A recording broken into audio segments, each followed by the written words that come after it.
Hello YouTube, I hope you're well. Today is story time. Yes, I'm going to tell you about the most embarrassing flight I ever had since I've been flying. So stay tuned and welcome aboard.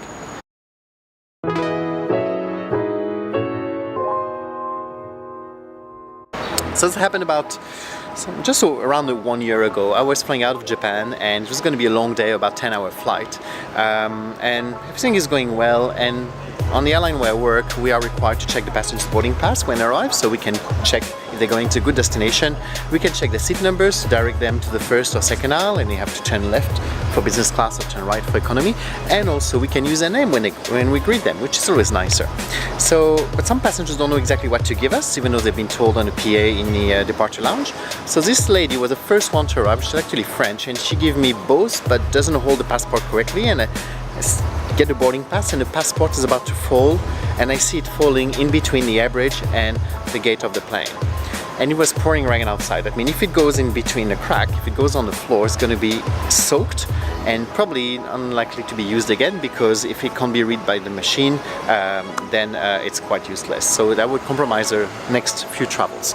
So I actually jump and grab the passport, and I got it, but I was jumping in such a weird position, I split my pants, big time, the whole thing. So I could hear the crack, and I stand up, give the passport, and welcome Mrs. Smith, second aisle to your left. And the other manager on board is boarding with me, is right in front of me, and he heard it, he heard the noise, so he looked at me, and I just passed my hand and say, it's split all the way through.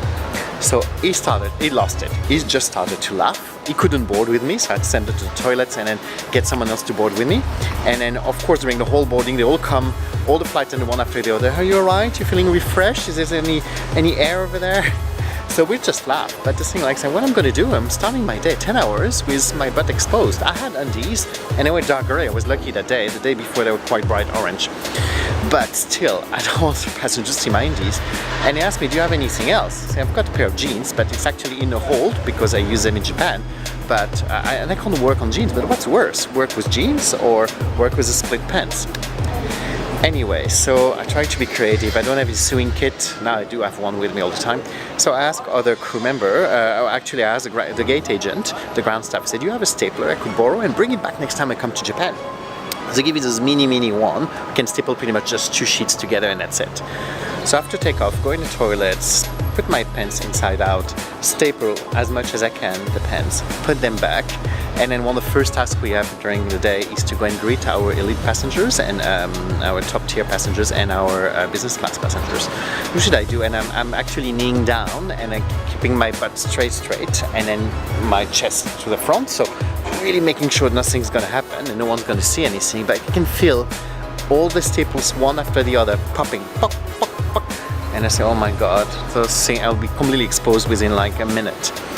And then, miracle, we find a spare apron. We use apron during the service, and one of the crew took the plane to Japan and left his apron behind. So I put it not top, but I put it bistro style, just on the waist, and I put mine in the front and his in the back. And I had a kind of dress during the flight, but no one knew what was happening except the crew, who all came on a regular basis trying to lift my apron.